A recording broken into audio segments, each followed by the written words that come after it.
And good afternoon from Philadelphia. Frank here. James here from Westchester, New York. And here we are with UFO News Network Sunday on a Sunday today. We almost got this going on time, but we got a little bit backed up. And 9 after 4, that's not too bad, 9 minutes late. And we're ready to go. James, why don't you bring in our special guest for today? Absolutely. It's our pleasure and honor to have on Dr. Diana Walsh-Pasulka, University of North Carolina, Wilmington, and the chair of the Department of Philosophy and Religion. She's the author of American Cosmic, UFOs, Religion, and Technology. And she has quite an amazing story. Some people on the show listening might be familiar with her for visiting an infamous UFO crash site and talking about a group called Fight Club, aka the Invisible College. So welcome to the show, Diana. Thank you so much. I'm so happy to be here. So I just wanted to get this out of the way quick before we got into the deeper things. A lot of people are going to notice that recently you disappeared off social media. Do you wanna just talk about that real quick? Yeah, sure. Okay, so going into writing the book, I've people in the book called the Invisibles, and they're anonymous. They have pseudonyms, and I've been writing this book for a long time, and I went through various stages of knowing that it's not a typical academic book. I am an academic, and the only kinds of things I've ever published were academic things. And so I'd never had people whose identities I had to keep secret. And so various times I said, I'm writing this book. And they're like, yeah, we know that. And so as I got more into the book and the research, what happened was there was an exchange of rules. And so there's a lot of rules, right? The Fight Club rule. And then the rule for academics is you basically talk about what you study. And so with this type of study, I realized I couldn't talk about everything. So I did have 2 Facebook pages, and I wasn't on Twitter. And so my one Facebook page was doing really well, and I had all kinds of people on it, like ufologists, academics, my aunt and uncle, my cousin, stuff like that. And and so at one point I thought, you know what, I'm going to have to cut this down. I'm going to have to stop this one. So what I'm going to do is stop this one and keep my other one where I have friends and family, because it's a lot of stuff's happening with the book, and it's going through an editing process. And I can't say too much about what I'm doing. So I stopped that Facebook page. And then what happened was all the ufologists found me at the other friends and family Facebook page. And you know what? I consider them my friends and family too. So I added them in, and then that got, that started getting also kind of like out of control. My dean is on there, and he's seen me talking about, UFOs and stuff like that. And I'm thinking, okay, again, what am I going to do about this? And then once the book came out, and it's actually not out. I mean, the Kindle version's out, but it's been taking a long time. I guess what happened was that pre-sales sold out, or they didn't have enough copies. The warehouse didn't. So the date book kept changing, and so I was in a community of where I knew I was going to have to get off social media. I didn't know when it was. And I warned people on social media. I said, I'm going to have to get off at some point, and then I'd stay on for a couple months. And I don't think anybody actually believed me. But after the Kindle version came out, it was then time for me to go off of social media. But what I think is really interesting is this. This is the takeaway I got from it. The book is really about a certain group of people who I call the Invisibles. And the Invisibles are people who are not on social media, yet they create technologies that impact our everyday lives. So when I got off social media, people were like, whoa, she doesn't even exist anymore. Is she even alive? Yeah. And I was like, this is it, because you can't Google a lot of these people who do the thing, who make real changes in our lives, like, figureheads that we know, that, say Zuckerberg or people like that, these people we know, they're on social media. We could Google them and all that kind of stuff. I'm a college professor, so my students are 20, and I'll tell them about somebody who's really, really cool, and they'll say, "What's that person's name? I'm going to Google them." And I say, "Yo, yeah, you're not going to find that person." And they look at me like I'm crazy, like I've said something that, how can you even, they don't even compute what that means. So there are people that exist that are making our infrastructure that we don't know exist because we cannot Google them. All right. So me being off social media kind of showed that to me. I was like, wow, I still exist. My book is out there. But yeah, I did have to go off social media. I'll go back on at some point. It'll probably be something that my press manages. I don't know. I mean, seriously, a book about UFOs and religion. It's not just like UFOs, but it's also religion. It causes a lot of controversy. So that's the deal about that. So really quick, how did you get into all this in the first place? I mean, how does a professor of religious studies at the University of North Carolina end up down the rabbit hole? How did that happen? Yeah. So if you look at my record of publication, you'll see that I've written a lot. I mean, seriously, I've never written a book that, this was originally an academic book and somehow it made it boom mainstream, not intentionally.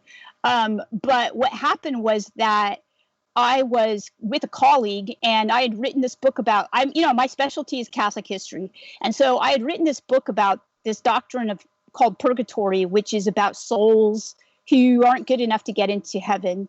And, it's a Catholic doctrine. And Catholics practiced it for 1,500 years and stopped practicing it after the 1960s. And I wanted to know why. So I spent a good portion of my life, figuring that out. And that was about 10 years of research. And during that time, I looked at a lot of archives and archival anecdotes, reports, chronicles of Catholics from 1200, 1400 on up to the present time. And what I found was a lot of aerial phenomena and a lot of beings of light and really strange, scenarios of people encountering these beings. And I kept a list of these, and only one of these made it into my purgatory book, but I shared it after I read the book. I shared it with a colleague because I wanted to do something with this, but I wasn't quite sure what to do. And he said, oh, hey, by the way, this looks like Steven Spielberg films, like UFOs and stuff. And I looked at him because at that point, UFOs was about the first. I hadn't even seen Close Encounters of the Third Kind. And, I just wasn't a UFO type of person. And I thought he was crazy. And then, of course, coincidentally, a UFO conference pops up the next week and Chris Bledsoe is there. And so I go and I listen to Chris Bledsoe and I hear what looks to be like my, this list I'm keeping. And so I start looking. So that's really how it started. It started by connecting the historical record with the present record of UFO sightings. And that's basically how I met Jacques Vallée. So Jacques Vallée, I started to read Passport to Magonia, and it looked very similar to my own Purgatory book. So I looked up his address on his website. He has a P.O. box. And I wrote him a letter, an old-fashioned letter, and I sent it to him. And I said, I'm really fascinated by your work. I grew up in California, and I have a lot of friends who still live there. Actually, my family lives there. And can I come and so talk to you, have coffee or something? So he actually invited me to his house to meet his wife, and they had dinner and everything. And so that's how it all started from there. And then I slowly started to meet people in the community. And my mind was blown on many occasions. There were some times when I wanted to depart from the research because it was just so strange and not what an academic does or gets involved in, let alone a mom of 5 kids, right? So, right. So the whole thing was really bizarre. Now, did you approach Bledsoe at the conference, or did you just kind of sit back and take it all in? Okay, so I went to the conference with my husband, Dan, and we were both at the conference, and my husband, Dan, was blown away by Chris and just was so excited. And I was very reserved. So at that conference, I actually didn't talk to Chris, but my husband did. So my husband went up to him, and Chris is this kind of star, and he's got a very, very humble persona. And all these people were like thronged around him. So I wasn't going to fight him off and talk to him, but he did come to another UFO conference down in Wilmington where I live. And I talked to him then, and we had quite an amazing talk, and we've been friends ever since. So I got to see up close, an experiencer, what happens to their family, the various stages of belief that he went through. I mean, it's not an easy thing to be, because he was a Baptist, and then this happened to him, and his whole congregation turned against him and thought it was demonic. And, he went through quite a bit. So I got to see that it happened in real time. So you had mentioned thinking about shucking the whole thing at one point. Tell us a little bit about that. Sure. This is when I realized that there were a lot of, I'm just going to say it straight up. There are a lot of government affiliations within the community of UFO believers, ufologists, experiencers. And I was invited to a conference, and I went, and it was filled with a lot of, people who names you'd recognize and that type of thing. And it was kind of a special conference. It was funded by a millionaire. And there were, at that conference, I could sense an undercurrent of people gathering information. And I didn't trust a lot of people. I was with Chris Bledsoe and his wife, Yvonne, and I stuck with them. And I met Grant Cameron at that conference, and I pretty much stuck around them. And in this field, you have to have what Jacques Vallée calls discernment. And that's really to discern who you can trust and who you can't. And very quickly, I felt that I couldn't trust a lot of people. And in fact, I felt even in danger. So I got back from that conference. And after that, I thought about it. And I thought, I've never felt this in my research before. I've never felt this feeling of dark foreboding. So I decided that I had to drop it. And so I told Chris, and he was upset because, he and I had become friends, kind of like research partners even. And strangely enough, directly after that was my birthday. And, by this time I was like, this is about a week or two later, and I'm not having the best birthday. And, it's late at night and I'm doing my work, and I get this email, and apparently a woman who believes that she's dying of cancer, but she's thankfully still alive, but she wanted to give me her, this giant library of research. And I honestly thought it was Catholic research. And I said, I'd gladly accept it, And it turned out to be UFO research. And it was Brenda Densler. And she wrote The Lure of the Edge. And she has a PhD from Duke University. And she didn't know me, but she gave me this giant, she said that Chapel Hill wouldn't take it. So my husband and I went to get it. And, it was filled up we have a giant car. It filled up our whole Ford Expedition. And we took it and put it in a warehouse, and now it's at Rice University, by the way. And I went through the research, and I was stuck again, so I got back into it. So you've already got a couple magical helpers. You've made contact with Chris. You go out and you see Vallée. What's the next step there? What's the next step on the path? The next step on the path, first I get warned by Vallée. So I'm at a conference, and this is part, I opened my book with a car ride with Vallée and Robbie Graham. And he's taking us through a tour of Silicon Valley. And he's basically showing us all of these places and basically saying, and here and here. And I was really getting he wouldn't tell me directly, but he was basically saying, this is where a lot of stuff, really anomalous phenomena that has to do with technology happened. And so, this is the place where I grew up. So I looked around and I thought, wow, I had no idea this was happening. And so that blew my mind. And along with that, though, came warnings from Vallée. And Vallée would tell me, trust no one. Don't even trust your eyes. And so, I started then to meet people who were like Tyler, and people who I then would call the meta-experiencers, and the people who were around the experiencers and were biotechnologists who were believing that they were engineering technologies based on what they learned from the experiencers or based on what they learned from artifacts at crash sites.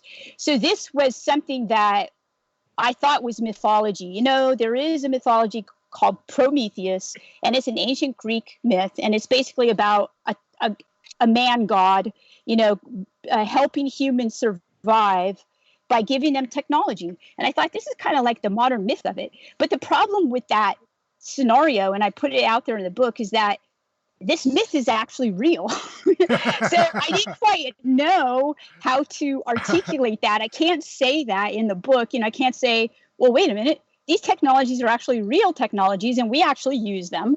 And how does that work? So whether or not the artifacts really are what they are, what these people believe them to be, for a fact, the technologies that come from this belief are real. So that is what changed everything for me. Another, what John Mack would call the metaphysical shock, the epistemological shock, where your whole, framework of what you think is real kind of shifts. And so I spent, so 2012 was a watershed year for my view of the world, where everything kind of changed. I viewed my own childhood differently, Okay. Going back to what you were saying about the meta-experiencers and the technologists, are these technology folks, these developers, are they using these meta-experiencers as muses, to use a mythological term? Yeah, so what they're doing is they are, say, let's take Chris Bledsoe. So Chris Bledsoe did attract a lot of scientists, and a lot of these scientists were experiencers themselves, and some of them were not. But for sure, they wanted to know everything about what Chris knew, and they would take that information back and they would maybe create a patent or something like that, and then they would create a technology from it. And Chris Bledsoe is not the only one. He's just one of many.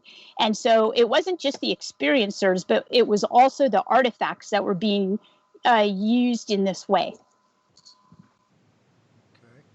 Okay. James, what do you got here? Yeah, going back to your journey through this, you said you even viewed your childhood differently. How has your view changed from when you were, I guess you can say, outside of this to the beginning of your journey in 2012 to now? How has your view of the subject changed? Okay, so there were things in my childhood that I never really understood, but they nonetheless happened, and not just to me, but to my brother. And where I grew up, there was a UFO sighting, and it was, and my brother saw it, and from there, odd things would happen. But I never thought twice about it, frankly. I never, like my parents did. My parents are non-believers, but they said, "Oh yeah, we saw this," kind of thing. My father actually called the police, thinking that they were going to do something about it, and and so then what happened was I forgot about all that stuff, and then once I started to become aware of the kinds of things that happen to people in their experiences, like every single person in the book, right? I thought, wow, these are similar patterns. And then when I saw these patterns, I looked through this lens back. Even when Jacques took me through the places I knew as a kid, I looked at these and I thought, no way, this happened in that building. And so I just I saw a new era. Basically, I saw the era of the kind of world we live in now, which is linked not only to the UFO, but also to technological infrastructure. By the way, it's really interesting. I'm writing 2 articles right now, one for Vice magazine and one for Oxford, and they're going to put it on their blog. And it's basically a little bit about how a lot of really smart people now, like Elon Musk, basically say, digital technology is going to be the superhuman intelligence. So if we encounter aliens, it will be a form of super intelligent digital technology. Yeah, that's really interesting. I know you go over technology in your book and how it's intertwined with belief. But another thing I wanted to ask was, you have this book out now, and you're almost like a mini celebrity in the UFO world, but your students know of your work in the subject now. Obviously, it's out in the public. Do they ever come to you and ask about UFOs? Oh yes, all the time. So so we've got in the people who receive my book, first of all, there's a lot of people that are offended by the book because they're religious, right? Yeah. And that happened with my book about purgatory. It happens to people who write about religion. But then there are people and then there are ufologists who are offended by it because it talks about religion. So, I can't really please everyone. But a lot of people are interested. And what's really interesting is that people, the Silicon Valley people are like the ones that are asking me to write more about it. And, they're asking me because this is their belief structure. They're like, wow, yeah, I knew that, but I didn't know, I never put it into those words. Right. And so, so now my students, oh yeah, my students, they, if I taught a class on UFOs, it would fill and I'd have a waiting list. I mean, they all want to know, right? They all want to know. So, finish up, please. Sorry about that. Oh yeah, I was going to say, as a chairperson, I don't teach right now, but I will teach again. But I do have students who I send off to graduate schools, and they're on board. They're totally interested. So yeah, I find that young people are major believers. I did see in the news recently that there's going to be a class taught. I can't recall if it was at your college or another school in North Carolina about UFOs. They've actually got a course on that now. Yeah, that's a friend of mine, David Halperin. He's a genius. So this guy's a genius. He knows Jacques. Jacques and David go way back to the 60s at UC Berkeley. And David, I mean, when you get these guys together, this is history. So David Halperin his specialty is Ezekiel's wheel, and he's a Jewish studies scholar, and he knows the Hebrew and all the languages of the Hebrew Bible, and so he's a believer. Well, he's not actually a quote unquote believer like Jacques a believer, but he is an expert, and he's got his own book. And I think one's coming out, and he's got a great book on the topic. So it's taught by him, and I'd take it if I live about 2 hours from Duke University, but if I could, I'd take it. Okay, is it Duke? I couldn't remember off the top of my head. I knew it was a college in North Carolina. I couldn't specifically remember which one. But now, were you in contact with him during these early stages or the later stages of your research, or absolutely. Okay. So David came. David's been at some of the conferences that I attended, and several. So I know David very well. And he actually came down for an afternoon and spent an afternoon going through my inherited library by Brenda Densler, and he took a whole car full of stuff back with him to Chapel Hill, and then ultimately donated it to Rice too. So Rice University right now is a place that's establishing a UFO library under Jeff Kripal. Okay, and his is a name that has come up in the past, or recent past, and related to this subject.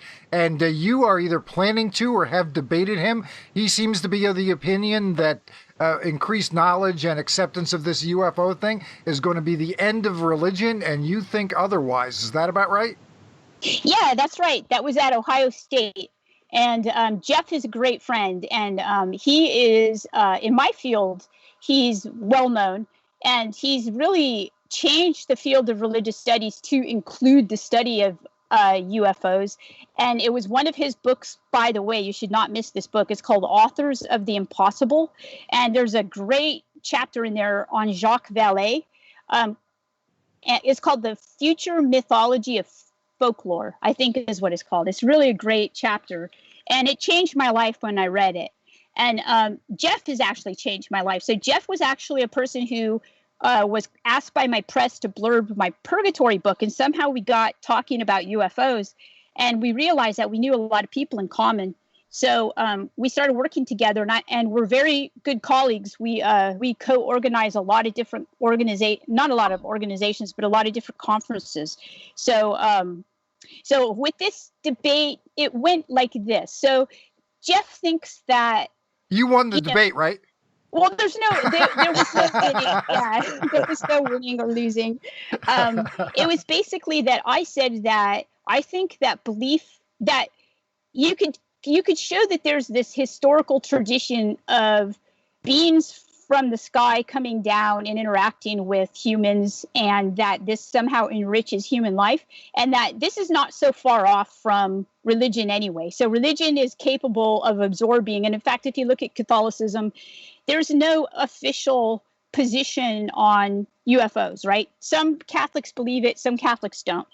But there's no official position. It could possibly be out, they could possibly, and if they are, God created them. That would be an official position if they had one. So Jeff thinks that if the UFO thing comes out, that it's going to change the way, it's going to open religion up. Religion is going to, people who are religious are going to have a hard time accepting other life in the universe that's not centered on humans. I mean, I see his point, so. I would expect some folks will, but I don't think it'll be that many. When you were talking about if there are advanced ETs out there or life on some other planet, God created them. I think that already pretty well is the position of the Catholic Church at the moment, is it not? Or am I wrong on that? Yeah, no, it is. I mean, it's the person who talks about it. I probably shouldn't say so. He's going to get pretty angry, I think.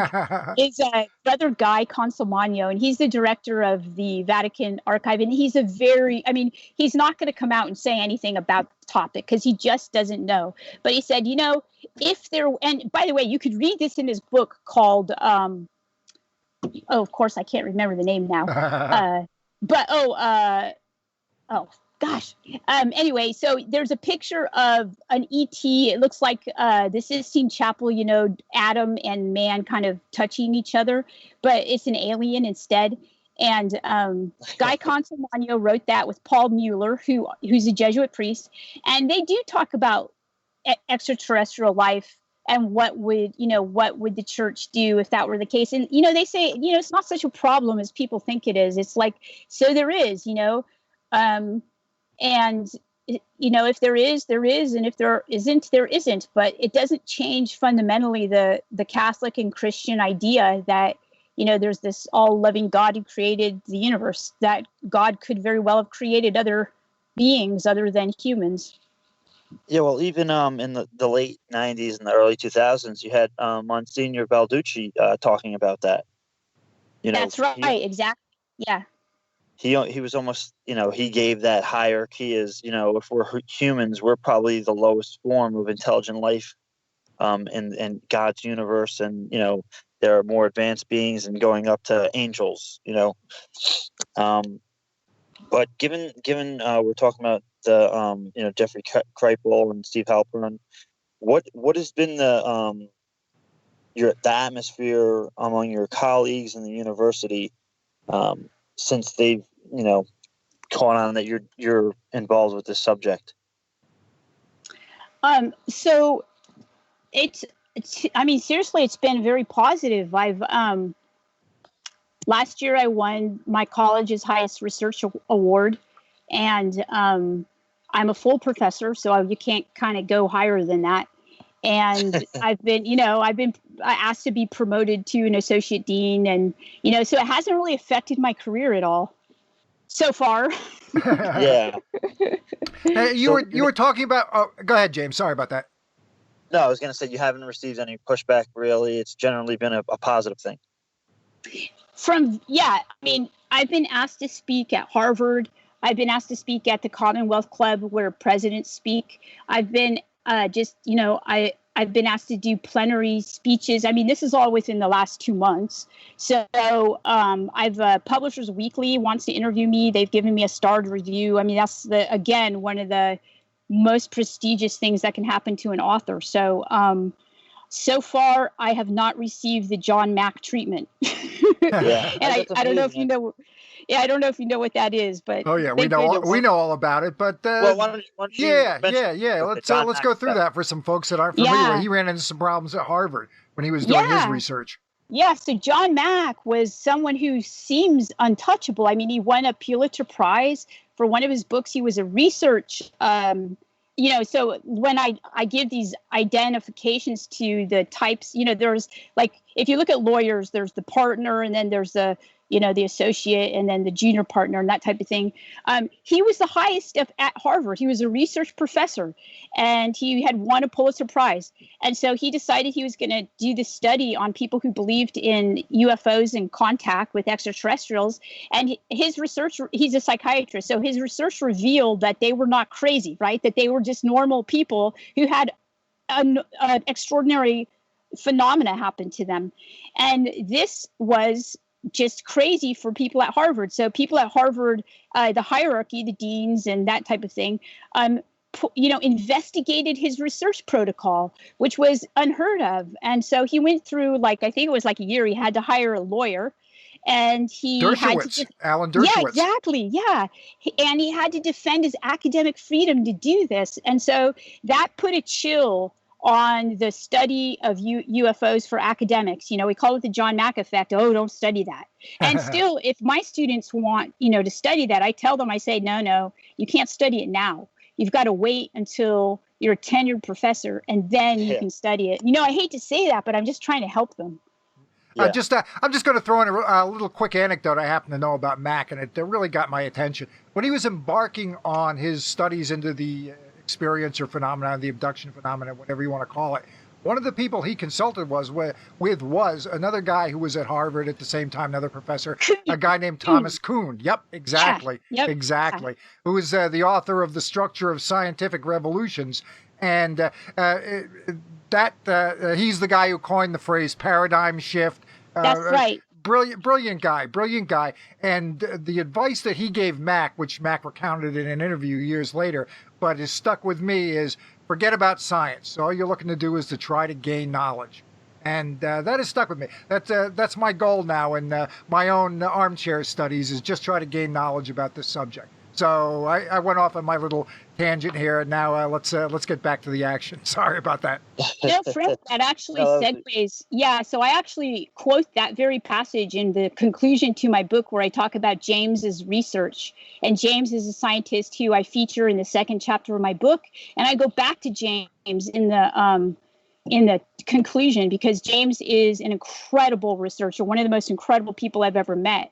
And, to me, he is exactly that person who pushes the boundaries of science into a new paradigm. And so I use that, that framework to talk about his research in the last part of the book about Thomas Kuhn's, the structure of scientific revolutions. Now, this is the first time you brought up James. Why don't you tell us a little bit about your contact with him and how he helped you along? Yes. So what happened was that Jeff Kripal and I were going to bring together academics and people who are interested in the topic of UFOs. And so we were doing a little research, and Jacques Vallée suggested James. And so I looked him up, and I saw his research. And I showed Jeff, and Jeff and I were like, wow, well, he wouldn't even want to come because he's just so amazing, right? And so we asked him, and apparently this is something that he's obsessed with. So he said, yes, okay. Right away, yes. And he was, this guy is someone who's an amazing scholar. Let's put it that way, an amazing scholar. And for people who admire that, okay, if you were to ask me, who would you want to meet, some famous actor or, somebody like that, or James, I'd say James, right? Because James is way more interesting to me than someone who plays interesting people, right? So I would want to meet James. And so we couldn't believe how unpretentious he was. And in fact, when we met him, he was still the same way. And so he was just really, really interested. And, that's what a true scientist has to be, really obsessed with what they're doing. And that was him. And so he hadn't actually met my other friend, Tyler, who I was also studying with. And Tyler reminded me of Tyler in many ways, because they were both obsessed. They were both scientists, and they were both super successful. So I thought I'd introduce them. And so I did. And I had predicted that if I did introduce them, that within a month they'd be working together. And in fact, that's exactly what happened. In a month, they were just boom, they just took off doing this kind of research. That was just a common sense, deduce things out prediction and not a psychic prediction, right? Yeah, totally. It was like these guys are so alike that we need to get them together. So that's what happened. And what happened next once they all got together? Well, what happened was that Tyler was this person who I was actually truthfully suspicious of, because it was early in the. Oh, Diana, you're breaking up.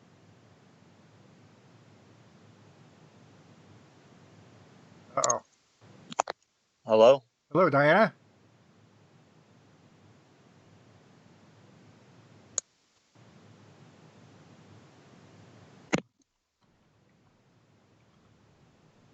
Is she still on the line? Yeah, according to this.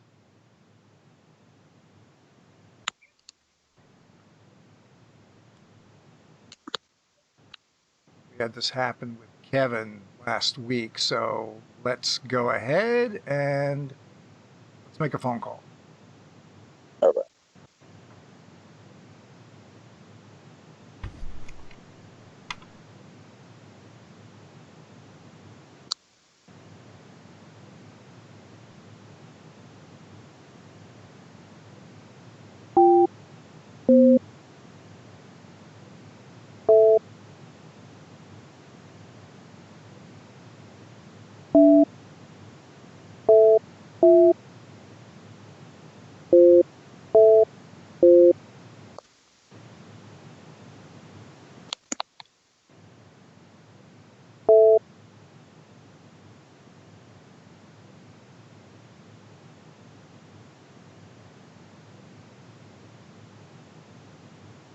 I'm sorry, but the person you called has a voicemail box that has not been set up yet. Oops. Hang on. Hello? Oh, okay, Diana, you're there. Yeah, I'm here. Can you hear Okay, me? yeah, I can hear you now. Yeah. We lost you for a Sorry second. about that. I don't know what happened. Yeah, I don't either. Well, it's a good thing I'm recording. That's all I can say. Yes. Okay. Now, yeah, you were talking about initial contact with yourself, Tyler, and James. That's right. So in the beginning, before I met James, actually, I had met Tyler, and Tyler was a scientist and a very successful one, and had been affiliated with the space industry, and worked on the Challenger, and a lot of the space shuttle launches, and was a person who was one of the meta experiencers, and so I was. Like I said, I was a little suspicious of meeting him, but eventually, after about a year, maybe even a year and a half, I convinced my friend Jeff Kripal to meet him with me at a conference, and he turned out to be just the nicest guy and very charming and very fascinating, and asked me if I wanted to go to New Mexico to visit a crash site and see some of the parts, or try to find some of the parts. And so at first I did, of course, but I wanted to take somebody other than myself. And so I suggested to him that, and he said, no, it's a secret place and you actually have to be blindfolded to go. And so I said, well, no, I'm not doing this by myself. So I asked James, and James, said, I'd go yesterday if because he, like I said, he's obsessed with this. So James and I went. Tyler agreed to James, and we went blindfolded in a car for about 45 minutes. We went to New Mexico. It was a place I'd never been, and we got there, and we had metal detectors that were configured to this specific type of thing that we were looking for, and I don't know what that is. And we spent all day there. We had to wear special types of clothing because of rattlesnakes, and it was incredibly beautiful, but strangely beautiful, and windy. And there was also pep stuff that looked like deconstructed cans, from like the 1950s or something, Right. aluminum cans that had been rusted, and they were everywhere. It was everywhere. And so it took us a long time, but we actually found some parts. And James shared with us some of his research at night about what he did, and it was really terrifying and scary. And so it was really a weird experience, but it was quite impactful. And after that, then a lot of things happened directly after that. Directly after that, there was the big, Leslie Kean and Ralph Blumenthal thing came out. And so there was a lot of emphasis on these artifacts, these types of artifacts. So I realized that I had been, not by choice or anything or design, but I had been placed in the midst of, again, this kind of mythology. And to me, it's not really mythological when you can actually see the parts. So, Right. So I'm living this thing that most people see it on TV. And they're like, oh, yeah, I'm watching Project Blue Book. And I felt like, wow, I'm living it. Yeah. So it was said, weird. You said when you were out there, you did hit some pay dirt. You found something. Can you tell us a little bit about that? Yeah, sure. So I can tell you a little bit about some of the parts. So one of the parts, you can actually go to YouTube and type in alien debris and whatnot, and you'll see some parts that look similar to what we found. It looks like, okay, sounds disgusting, but it looks like frog skin that's metallic. Oh my goodness, yeah. Yeah, really weird. And then there's some other parts, but I'm asked not to really describe those. So, and I know how many. There were several different parts, like. There were basically two different types of parts. I would put them in two different categories. And apparently, so Tyler actually, I do say this in my book. When I take off my blindfold, I look around and Tyler says, I keep looking at this one area, and Tyler says, oh, you recognize that place. And I say, already this is a weird situation. And I say, well, I've never been here, so how can I recognize it? And he said, well, you've seen this on the episode in the X-Files. This is that crash site. And I was like, what? And so I thought, okay, well, yeah, this is it. This is definitely where I'm supposed to be because I study media and religion. And, that's exactly here I'm at the crossroads of a mythology being invented, not just on TV and in the movies, but in real life as well. So, it was a weird mixture between real life and movies and everything else that really makes you know that you're not living in the same world as like people who lived in the 1980s. This is a completely different world. And you were talking earlier, before we got on the air, a little bit about some of the confusion around these fragments that might be of ET origin.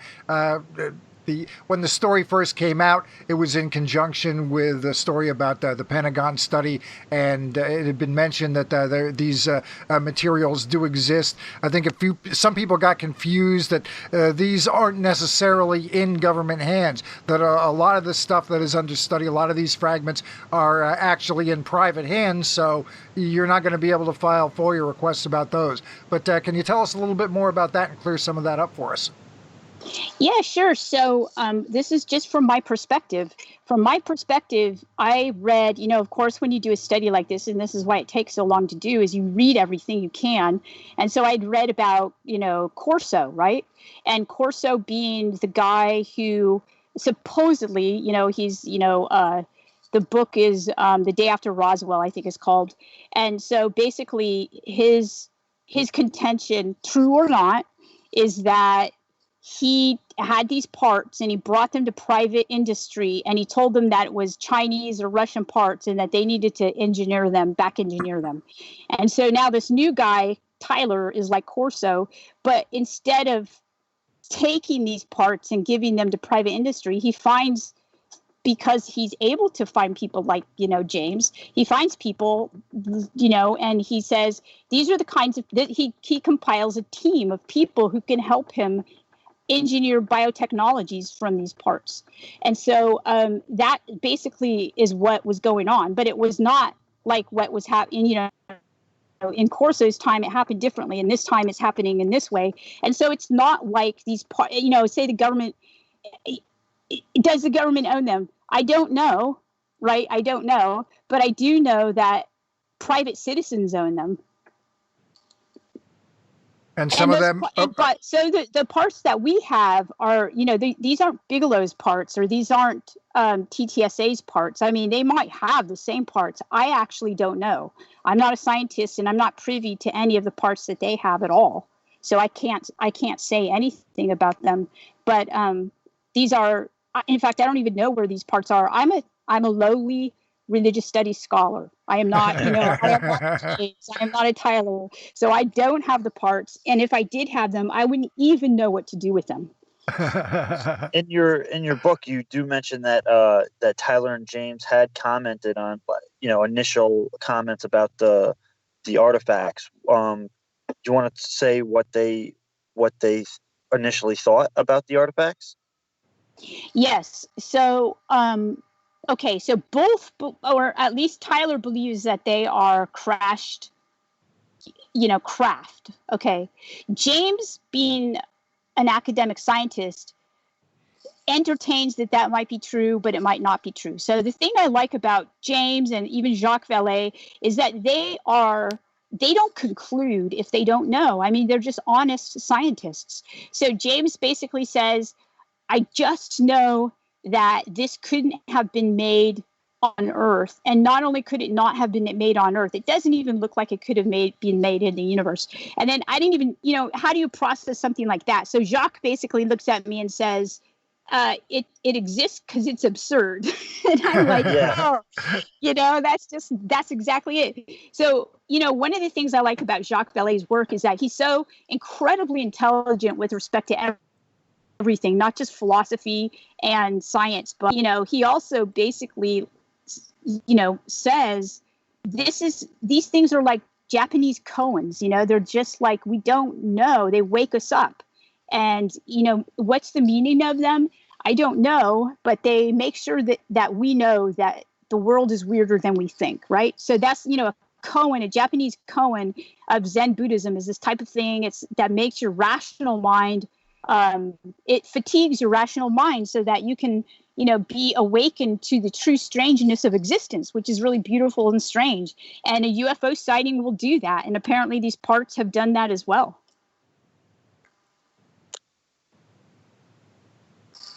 Okay, well then, after this, so you're into the desert. Where do you go from there? What happens next?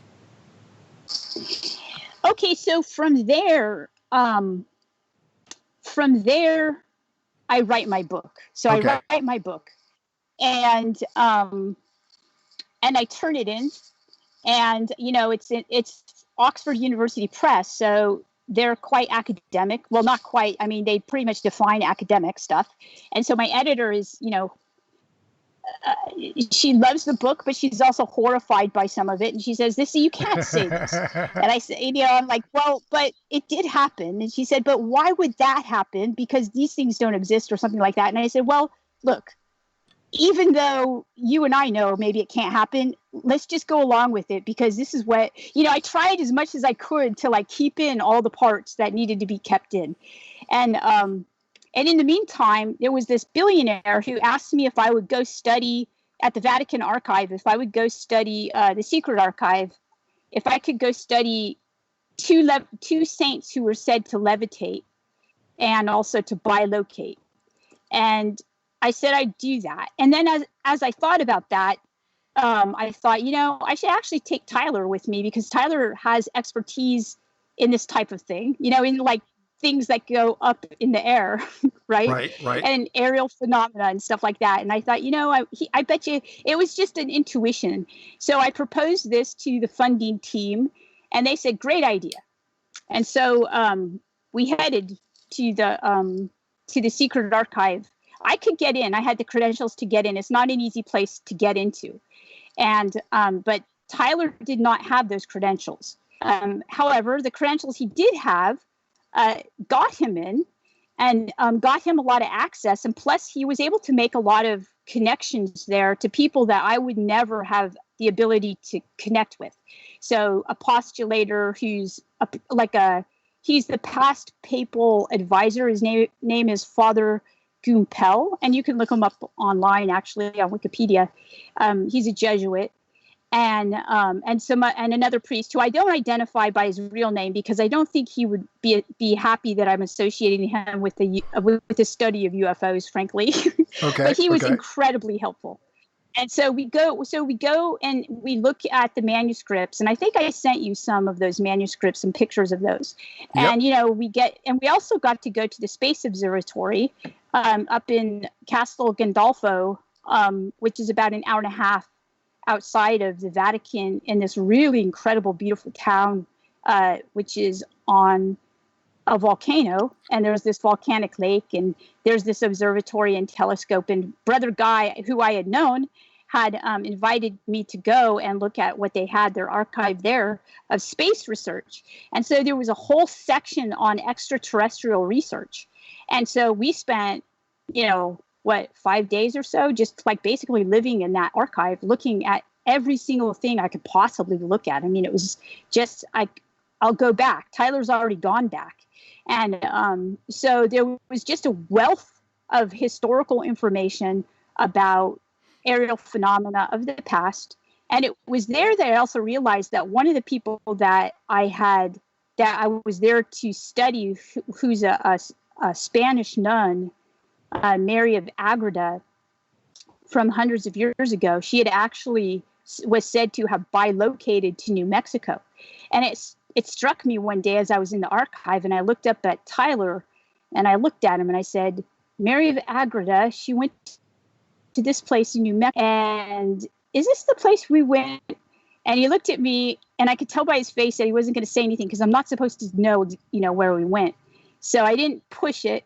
But what a weird coincidence that was. And I realized then that this was my last chapter to my book. And so my book was already turned in. So I had to email my editor and tell her, sorry. So I sent her this really cool picture of Brother Guy, and his telescope. And I said, look at how cool this is. And so she said yes. So she almost sounds like an ancient antenna, huh? What's that? She almost sounds like she was an antenna. How she was bilocating, seeing all these places, and yes.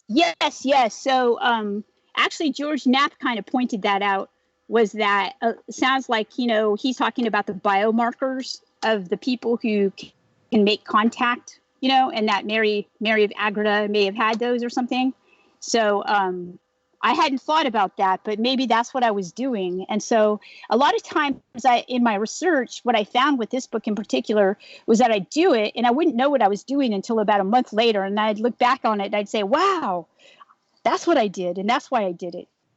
Yeah. So that's really what it was like, that trip, Yeah. And so before you mentioned that, some stuff that was edited out of the book, it's the Oxford Press. So, it's an academic press. They have to, make it acceptable for academia.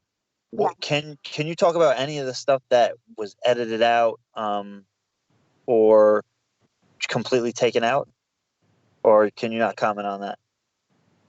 Okay, so some of the stuff, what I'm going to do is there's an audio version of the book, but it's not me speaking. It's someone else. But what I decided I'd do, and I did get permission from my press to do that, because, they do own half this book, is I am going to, like the preface. The preface on my website is the full preface, and it talks a lot about the SRI, the Stanford Research Institute, and remote viewing and stuff like that. And that was taken out of the preface that made it into the book. So what I'm going to do is I'm going to do an audio version of a lot of the stuff, and I'm going to post it somewhere. I'm not quite sure where I'm going to post it, but I will post it, and people will have that. They could have it for free. So I'm going to make an audio version, and that stuff. Yeah, I'm going to. And in fact, even my dean asked me, he said, can I have the unedited version of your book? It was really funny. The director's cut. Yeah.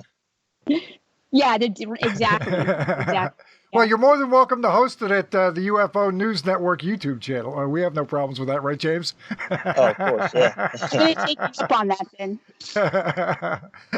So you're writing the book, and you had also expressed a little bit of frustration that some of the folks that you quoted in the book, when they were showed I guess the galleys, the original version, they said, well, yeah, I'm not exactly comfortable with this phrasing or that phrasing, and you had to go back and make some changes there as well.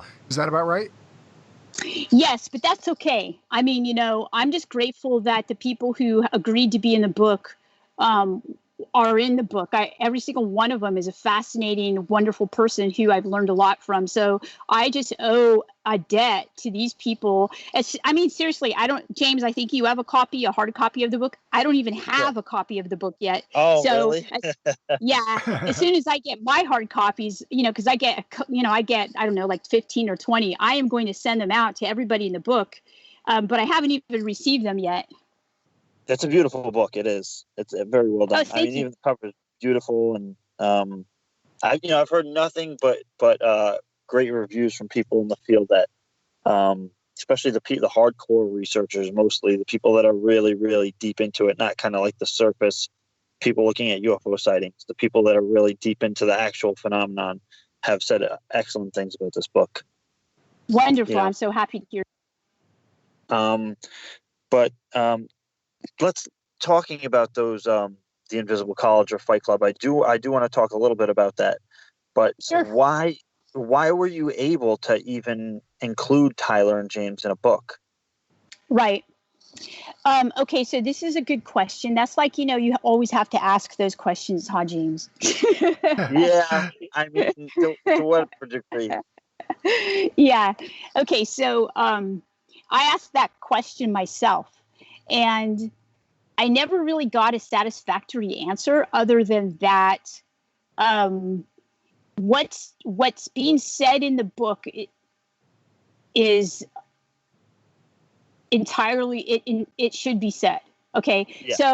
So I think that in one way, I spend a lot of time on Jacques Vallée here in this book, and one of the reasons I do is because he was on to the idea that the phenomena functions like a technology, and now that we actually have we're more able to use instruments that allow us to identify how it's like a technology, we're actually able to flesh it out.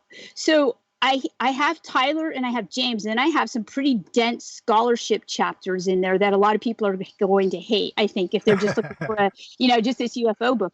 But I basically show how human beings are now cyborgs and awash within this technology, and that people like Elon Musk who are saying super intelligent digital technology is like an alien. I mean, there's something there that most people who study, most people who are looking for the little green men or little grays or whatever, they're not getting this part. And this part is, I think, the most important. If there's going to be, okay, the classic alien invasion, how are they going to do it? Well, heck, just like 2001: A Space Odyssey, it's going to come through your screen. Have you not noticed that the monolith looks like the iPhone? So I'm not. And look at all of us. We carry around our iPhones like it's an extension of ourselves. And why? Because it is. Yeah. Go ahead, James. I was just going to say you had a really interesting quote right at the beginning of the book by David Bowie. He says, "The internet is an alien life form." And, that's both very true in a sense and very scary. Yes. And I end the book with a scary quote from Martin Heidegger. So I actually came across an interview with David Bowie the other day where the full interview, that quote comes from this interview, but I actually had never watched the full interview. So I watched the full interview. And again, I was like, David Bowie's brilliant. Of course he's brilliant, but every time I listen to him, I'm just amazed at how brilliant he really is. So, here we have Elon Musk, who is brilliant, basically saying this. But heck, David Bowie said it like 25 years ago. He said the same thing. And he was basically saying, the interviewer asked him, well, do you think that, we use technology? How do we use technology? And David Bowie stopped him and said, hey, we don't use technology. We think we use technology, but we exist in a symbiotic relationship with technology. Well, now I'm going to jump in and ask you to speculate a little bit. You were talking about technology and the relationship with that and these the phenomenon. Do you think these experiencers who are describing fairly vivid experiences, contact, whatever the case may be, do you think those people are just actually experiencing a virtual reality experience as compared to having the goggles on and skiing down the mountain as compared with actually skiing down the mountain? If I frame that the right way. Right. So there are so many different ways that people experience the phenomena, but one way that, like Christopher Bledsoe, who doesn't have, didn't when I never actually talked to him about this David Bowie type idea, and he said to me, well, they looked like technology. They look, whatever they were, they didn't look like humans. They looked human-like, but they looked like technology. And I always thought that was really interesting. Oops. Uh-oh. Hey, looks like we clicked out, but we got clicked back in. Yeah. No. Yeah. You came through loud and clear. We didn't lose you. Oh, okay. Yeah. You're fine. You're fine. So I'm sorry, Frank. I think did I answer your question?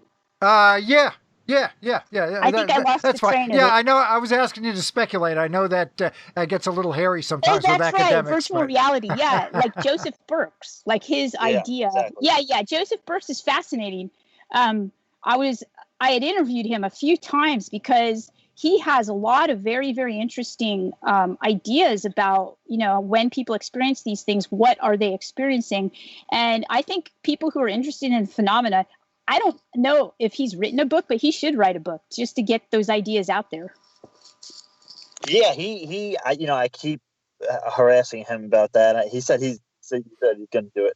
I really hope he's he written does. a book. He's written a book's worth of polemics. That's for sure. Oh online. He can compile that all into a book. Yeah, the virtual experience model, and it goes through different levels of basically the phenomenon of being able to produce different levels of virtual experiences and realities for the experiencer, that is so advanced that it's controlled to where you can have two people next to each other and one person is having this amazing experience and seeing these things and getting the telepathic messages, downloads, and the person next to them doesn't see or experience the same thing.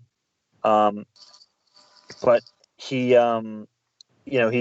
also talks about how there's a story when an experiencer basically told the phenomenon, show Dr. Burks, and he was shown directly after, some of the phenomenon. But some things is I don't necessarily agree that it's a complete virtual reality, because again, you have these artifacts, and those aren't virtual reality; they're real. Whether they're manufactured for a reason or they're donations, as I think James says in the book, or if they're from some kind of crash, but there is a physical component to the phenomenon as well. And radar, of course. Radar is physical evidence that something is flying around too. So I think that's right. Reality is probably a part of it, but I don't think that the entire experience is a virtual reality. I mean, unless you want to get into the idea that our entire reality is a simulation. Right, yeah. Which Diana, you do kind of address that in the book, which is absolutely fascinating, because that's something that'll keep you up at night. But talking about the book, you go further into the book, you talk about a really interesting concept, which people might not necessarily at the beginning think is related, but it's completely related, especially when you talk about technology and belief, is the specialist factual, right? Oh yeah, that's really this is like I said, the world in which we live now. And there's a new genre of production for TV and film, and it's called specialist factual. And anybody can look it up. And what it is, and by the way, it's a little eerie that Philip K. Dick, the science fiction writer, wrote, we can make it for you wholesale or something, or we can remember it for you wholesale. And it's basically a short story that got turned into Total Recall. And the company that Total Recall that created these false memories and implanted them as vacations in people's heads, but it was actually an intel agents like that in it, and this actually tricks our brains. So this researcher named Jeffrey Sachs, he's a neuroscientist. He's written a book called Your Brain on Film, and he basically talks about how this type of media, and I actually saw this when I was helping with the Conjuring 1. I saw how they edited the scenes in the last part, and this is done in Hollywood. So they take audiences and they hook them up they hook up people to these machines that allow them to know which parts of their brains are being lit up. And so they take those scenes that are ultra stimulating, almost like when you eat something like a chocolate, something that you really, really enjoy. So when we watch these movies, our brains are lighting up. Now, we say that, oh, I'm going to this movie, and this movie I know is not true. We say that with one part of our brain, which is called the rational part of our brain. But there are other parts of our brain that believe it to be true. And so, those are the parts that make us scream. And, those are the parts that, so our brains are much more complicated than we give them credit to be. And so this type of genre, the extra factual genre, I mean, I talk about it because our whole idea of the UFO is based on what people, what media companies tell us it looks like, right? Yeah, I mean, it's all over. And what we were talking about before is people from my generation, we don't even question the reality of extraterrestrial life. We grew up with, E.T. the extraterrestrial, and I mean, if you look at the cartoons, the kid cartoons, for like little kids, it's all over the place. Exactly. Yeah. It's not even like a taboo in that sense for people in my generation. It's a given. Exactly. It's a given, right? But as something even deeper now that you mentioned it, you're talking about special factual and this kind of engineered reality. Is a question would be like, imagine if the phenomenon is doing a special factual on us. Right? Yeah, I think David Bowie was trying to get there, Yeah, but getting back to Fight Club. Yeah. Oh, you're right. Right. Two things about the Invisibles. One, why is it important that they remain invisible? Okay, so this was explained to me by an invisible, and it was this. How do you think we'd get this work done if people knew what we were doing? Yeah. People like us would be asking him to come on our podcast all the time. That's right, yeah. I mean, since I've been doing this, I've been getting a ton of emails that basically say, can you introduce me to Tyler? Oh, I'm sure. So I'm not even answering those emails anymore. Yeah. No. And the second part of the question about the Invisibles is, what kind of scope are we talking here? We kind of know that some of them are scientists, but what's the spectrum of that of their fields of work and prestige? Okay, so so I've got to take this is something that I'm going to distance myself from my academic press, and also from my university, and this is just my personal opinion. Okay, so I'm not talking as an academic, and I'm not talking as a professor at my university. I'm talking just as a person who's speculating. Okay. Got it. This latest research out there that James you wrote about, that part of the brain, it appears to me that these invisibles might be people that are super intuitive, and therefore they're receiving information that most people don't receive, and they act on it, and therefore they're super high functioning people, and that these people can listen. These people I know for a fact, because at my university we have a lot of veterans, and that a lot of times these veterans sail through my program, get into places like Harvard and stuff like that, and these people have been identified by the military as having what the military calls a sixth sense. They don't know what to call it, but they know that these people exist. And so they kind of promote them. And so these people might be partly some of the invisibles. That's my own personal opinion. Yeah. And, I don't know how far you can go into this, but, say of the group of invisibles, what kind of questions are they asking, and what do you think some of the things they speculate about? Okay, so what I found was that, especially with respect to the invisible I talked about, who's Tyler in my book, is that these people live very lonely existences. They're tragic in a way because, first off, okay, James, say you had this quality, but you didn't have that research to tell you why you're different. Do you know how weird that would be? I can imagine. Yeah. So that's really weird. So a lot of times those people, they go through their lives, they don't understand, they don't think they're particularly smart, and they end up in these situations. They know exactly what they do, but they don't know why they know. I mean, think of how weird that would be. Yeah. Yeah. So that's why I thought I conveyed the somewhat tragedy I mean, yeah, it would be super cool to be one of these people, but it's also weird to be one of those people because they're on a quest to understand what they are even. Yeah. And I mean, how do you explain that to anybody? It's You just, can't. Yeah, you can't. No one understands. Yeah.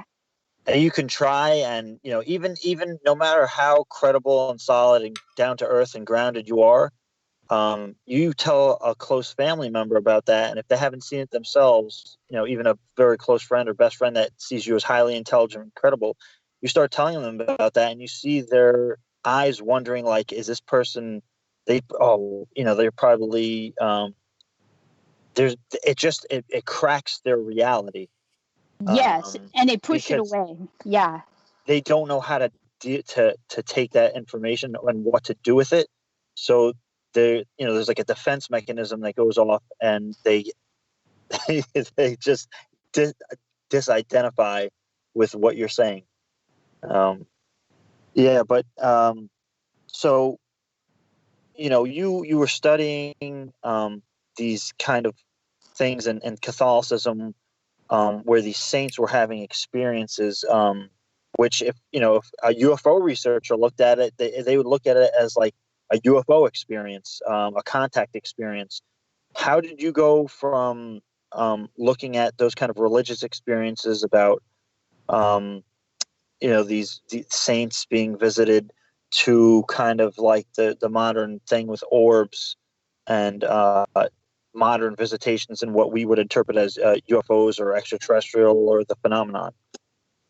Yeah, good idea. Okay, good question. So I've actually written an article about this, and it's free for anyone who wants to go online on academia.edu, and it basically takes Teresa of Avila, and she's the one who has this ecstatic experience represented by Bernini, the artist, in a statue in Rome called the Ecstasy of Saint Teresa. And so she actually describes that experience, which looks, by the way, nothing like what the sculpture shows. She describes it in her autobiography. And so I do an analysis, and I take her experience, and I take Edward Carlos's experience, and he's somebody who has a chapter in John Mack's giant New York Times bestselling book, Abduction, Human Encounters with Aliens. And Carlos and she have a very, very similar experience. And so what I do is I say, as an academic, a responsible person, can we these are two people from totally different time periods, totally different cultures. Can we say that these are the same experience? Can we say that?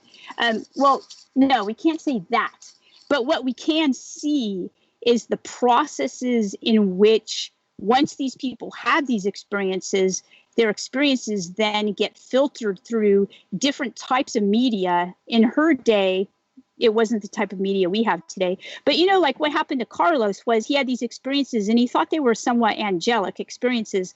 But then John Mack called them abductions. And he had a huge, you know, Carlos had a huge problem with that. And so he was actually a professor of art. And so he would fight John Mack and he said, no, you can't call it that. So you have to understand what we call things. And then what, you know, a book that comes out that makes the New York Times bestselling list, that's going to define this experience for everyone then. You know, whereas the actual experiencer says it wasn't in any way an abduction, but then we call it that. See? Trap of language so these argument. things are yeah, exactly. So these are the kinds of things that these experiences go through.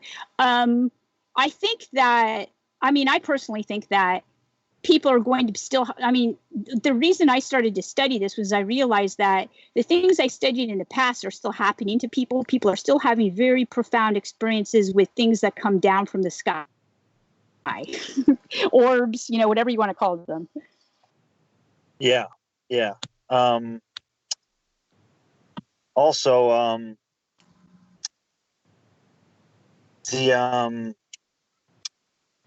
the Fight Club.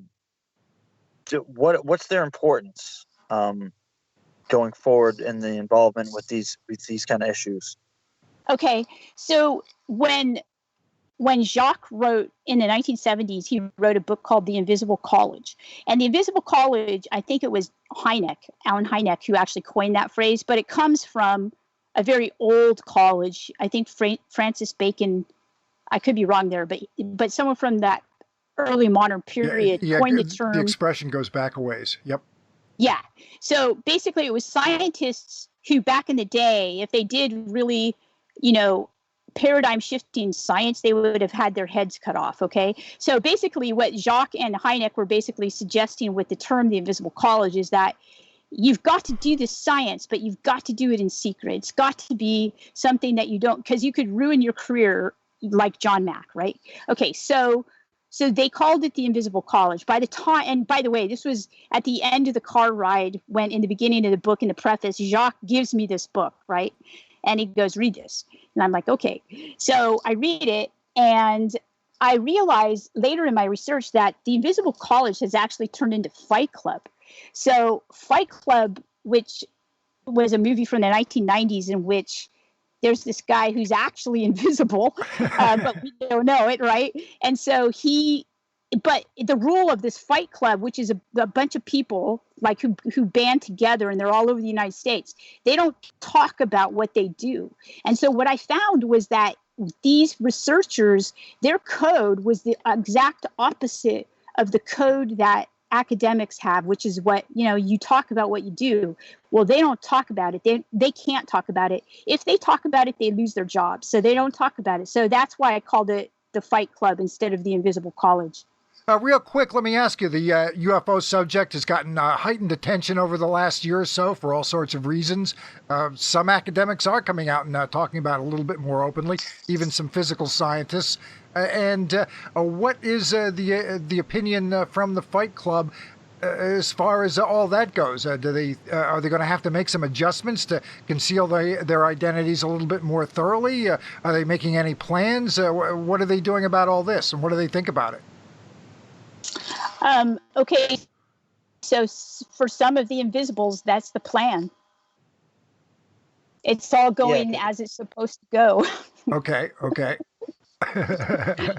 Do they see this? You know, we have ATIP coming out and LOSAP and that whole kind of thing. Do they see this information coming out to the public as a good thing?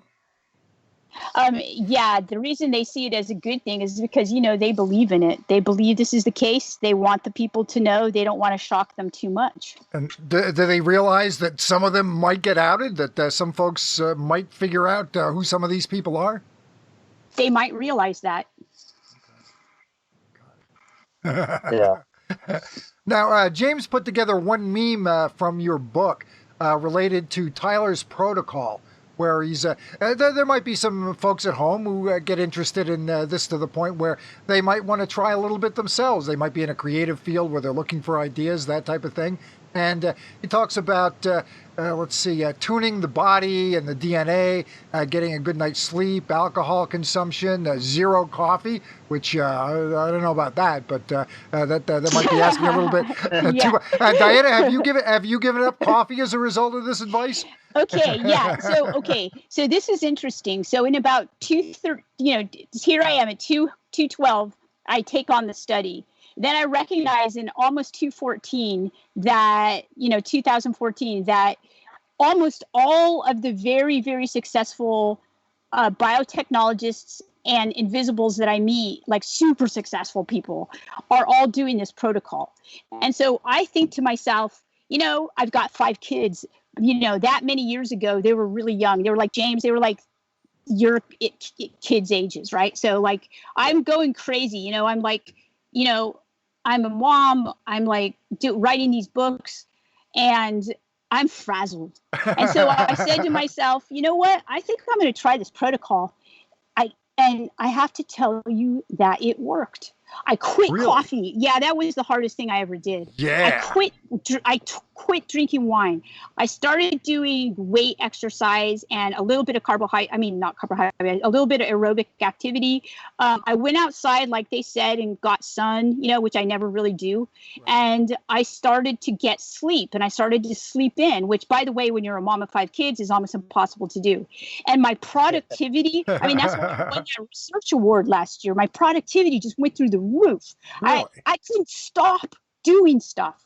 It was just like I couldn't stop doing stuff, and I just had just gobs of energy. And I thought, whoa, this really works. And then slowly, I think it was when I got back to Italy. When I got to Italy, the coffee was so delicious. I was so embarrassed with like coffee we drink in the United States. Coffee.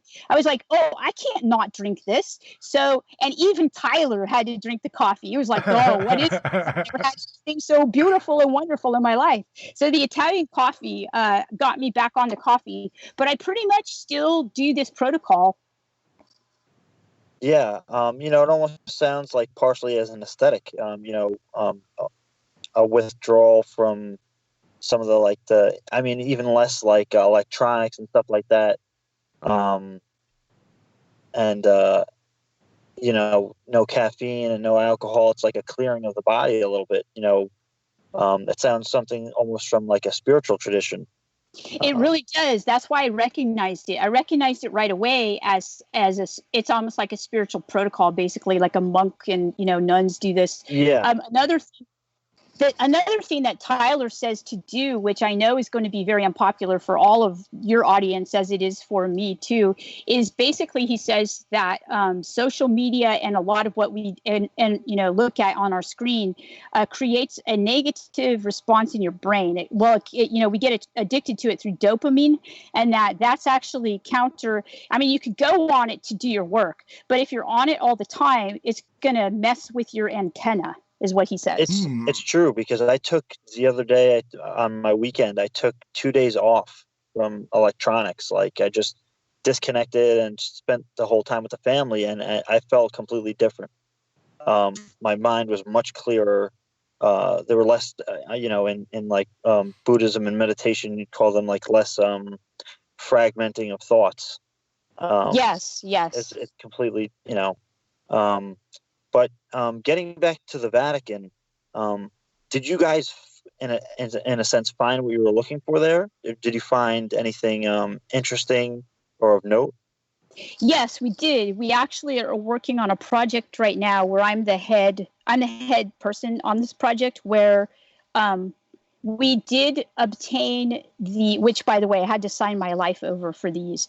I obtained the manuscripts of Saint Joseph of Cupertino's canonization records, which they're I don't know, I think, maybe 5,000 pages worth. And wow. It's really a lot of stuff, and it's all like written in Latin and 17th century Italian. So what we're doing is we're doing a transcription of some of the more interesting things that he did, and we'll probably do the same thing with Mary of Agreda. And we're also maybe making some books on the Templars, because while we were there, some stuff happened with them too. I know it sounds all Da Vinci Code. We didn't plan it that way. I'm serious. It just happened that way. So yeah, we do. And Tyler works with some of the people who are helping developed countries with their space programs. So we made a lot of connections there. I mean, a lot of people, good people there. And we've been invited back. So that's an ongoing thing. So what's going to come out of the project? You said books and anything else? Yeah. So, I mean, right now the big project is basically to do the transcriptions of some of the documents for people who are interested in what looks like people who have these biomarkers, right, from history. And and once we do that, and by the way, this is all going to be on a password on a site that's not open to the public. And so that was one of the, because the Vatican is not a democracy. So we had some issues with that. The funders are American and the Vatican is not American, right? And so I'm an American, and so, but I'm also Catholic, and I go there, and so they trust me, and they say, "We'll allow you to have this, but it can't be public knowledge." And so I go back to the funders and I say, "Yeah, we can have this, and we can transcribe it, but it can only be people who I allow in to see the documents." And they got really angry, and I said, that sounds like American entitlement here. They don't have to let us even look at these documents. These are their documents. So there's a lot of like cultural, what I would call tension that we have, like we just assume things should be a certain way, but things aren't always the way that they are. I mean, that's what I also found with my academic friends who say, wait a minute, these invisibles, they need to tell us this stuff. And the invisibles said it's on a need to know basis and you don't need to know it. I mean, we're talking about different cultures here, and these cultures have their own codes of ethics, and, a lot of people demand to know this or that. And I was stuck in the middle of a lot of this type of, a lot of these arguments basically. And I had to be kind of like a diplomat to say, well, let's take a look at their argument and why they say this. And by the way, you're not going to know. Yeah. I mean, are they ever planning to put some of this out there, or the main idea is to stay invisible and do this work, as far as they can see? Strangely enough, it's out there. I think a lot of it is out there in the forms of what they believe. Now we're talking about what they believe. They believe to be technologies. And then a lot of the content information is coming out through, I think, media culture, pop culture. It could very well be my book. I don't know. Like, I don't know why I was privy to some information and I put it in the book, and now you're all going to read it and be privy to it too. I honestly don't know why. Will I ever know why? I don't know. So, I mean, I'm stuck in the same position that you are all in. Yeah. I mean, I'm not an invisible. Yeah. It's just a fascinating thing to contemplate. Everybody wants to know, how much do they know compared to us in the outside world? Right. Does it seem like they really have a handle on things? I can answer that. I can say that it's such a compartmentalized situation that a lot of them have no clue what the other people are doing. Yeah. That's as much as I can say, because it's, I got kind of a meta view because I knew so many of them and I knew what they were doing. And I was like, wow, if they only knew what they were doing. And, they are doing things that the other people don't know. And so, but they're trained this way from a very young age too, by the way. And sometimes couples are recruited. And when you get couples that get recruited into it, then, they have their own special kind of code where they work together. I mean, it's a really weird culture that I don't want to be a part of in any way. I just wrote about it. But it's something that I honestly did not know existed before this book. Where do you think we're going to be with all this in about a year's time? I think we're going to have, 2019, just like everybody predicts, is going to be a wild ride for people who are interested in this, and even people who are not. I remember when the Blumenthal and Kane article came out last year. I mean, that came out like a thunderbolt. And then, people that I didn't that were never really interested in the topic were calling me, like people from Harvard. How can we get in on this? What can we do? And I was like, it's a little too late for you now, And so, I'm serious. It's like, it was uncool last year and now it's cool. So, yeah, I honestly think it's going to go exponential here. Yeah, I mean, it looks like it. There's more and more coming out, and there's talk of more stuff coming out, in March, and you have these different films being done that's going to include, certain revelations of different realities of the subject, material stuff, and these videos everybody's talking about, and I think it's almost been like a cultural shock in the last year. Even our show just came along, and just see, Danny Silva and Twitter user Jay, they've come on the scene, and it's really been drawing people out like a beacon now. I mean, it's like somebody turned the light on, and everybody's going for it now. It's pretty incredible. I totally agree. And I like the people that are here now, because there's a whole group of new young people who don't have animosity. Like there's a lot of animosity associated with kind of older UFO, like the 1980s, 1990s ufology, even the early 2000s. And now it seems like after, 2010, it's gotten really like more friendly. People are more open to hearing. First, there's less of this stigma between, let's study nuts and bolts and let's study the spiritual part of it. But, those were completely at odds, but now they're not. And people are much more able to kind of talk about both sides of it and not get angry at each other. Yeah, the consciousness aspect of it, which, really seems to be at the core of it. You speak to any experiencer, and you can't really separate that aspect of it from the phenomenon. Exactly. Well, the nice thing about the experiencer end of things, it's not difficult at all to find people to talk about that. We could get experiencers on here probably every week if we wanted to. You just have to ask them, basically, and they'll come on and tell you all about it. Exactly. It's more of an egalitarian kind of thing. It really is. Yeah. It seems like everybody who's had everybody we know has had an experience. Plenty of them are willing to talk about it openly. So that's we're okay with that. It keeps us going, gives us stuff to talk about. So we're all right with it. I think it's great. I like the way in which I like the direction in which it's going. Definitely. Yeah. Did you have anything else for her, Frank? No, I think you covered everything really well. I got the questions answered I wanted to have answered.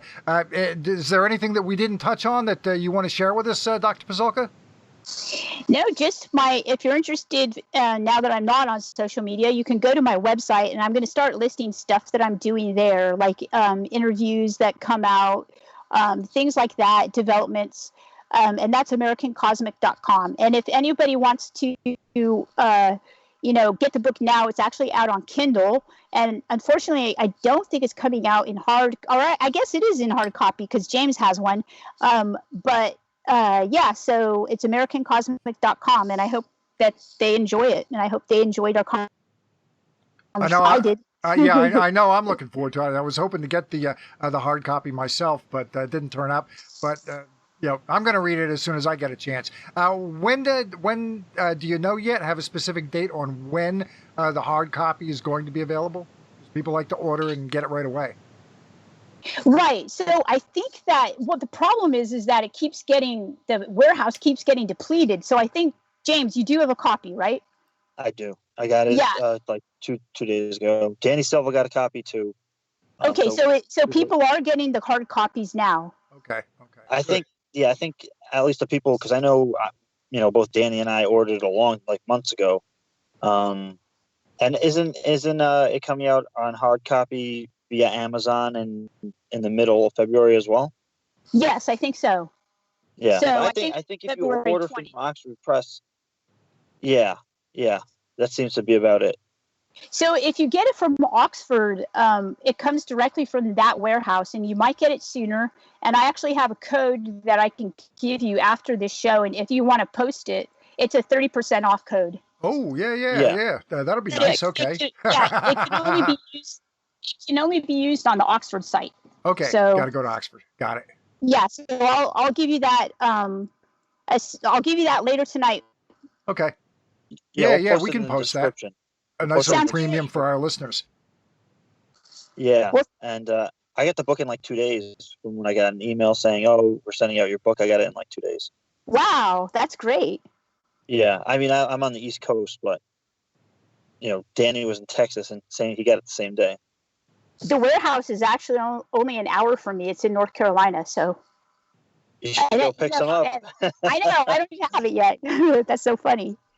Yeah, I need to get another copy. I need to get a signed copy. Let me know when you get some. So when you come to North Carolina, I'll come out and sign it for you. Oh, that's a great idea. Yeah. All right, so we're going to wrap things up. Thanks again to Dr. Diana Pasulka, author of American Cosmic.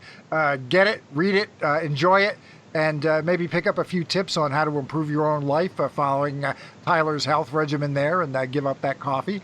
And we're going to wrap things up. I'm sure that we're not going to do anything next Sunday, Super Bowl Sunday. So, but we've got some other shows. I think that's the new religion, not UFOs. I think it's football, to be honest about it. Yeah. But the footballs are more saucer shaped. I know we've got UFOs, ovnis in South America super show coming up later this month. We've got some other things, nothing pinned down, but after next Sunday, we'll definitely have some more shows. James, as always, a great pleasure. We've had a pretty good run here since November with some fantastic shows, so let's keep that going. And again, Dr. Pasulka, thanks so much for joining us. It was fantastic. It was a great time. Thanks, guys. Thanks a lot. It's a true honor to have you Okay. on. I know Bye. Jay and Danny say hello. Yep. Oh, And- absolutely. I say hi to them too. They're great. And have a good week, everybody. And let's root for those Rams against New England, because I'm tired of them winning Super Bowls. So goodbye, everybody. Bye-bye now.